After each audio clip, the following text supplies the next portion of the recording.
Guys, welcome to my new blog.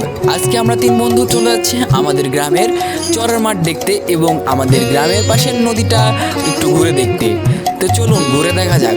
আমরা চলে এসেছি মাঠের ভিতরে, দেখতে পাচ্ছেন চারপাশে কি রোদ এবং কি তাপ। চারপাশে মাঠের লোকজন কেউ কেউ গাছের নিচে বসে জিরিয়ে নিচ্ছে এই রোদের সময়, কেউ কেউ কাজ করছে, গরুগুলো ঘাস খাচ্ছে এবং মানুষজন সবাই মরিচ ছিঁড়ছে, কারণ কালকে আমাদের এখানের হাটবার। আমাদের এই মাঠে বিভিন্ন ধরনের শাকসবজি পাওয়া যায়। তারপর কিছুক্ষণ পর আমরা উঠে পড়লাম নৌকায় আমাদের সাথে অনেক মানুষ ওই পারে পার হচ্ছিল। আকাশ এবং পরিবেশের মধ্যে দুর্গাপূজা একটা ভাব চলে এসেছে। তারপর আমি আমার বন্ধুর কাছে ক্যামেরা ধরিয়ে দিয়ে আমি একটু নৌকার আগায় বসে সুন্দরভাবে উপভোগ করতে থাকলাম পরিবেশটা, আর ও ভিডিও করতে থাকলো চারপাশ।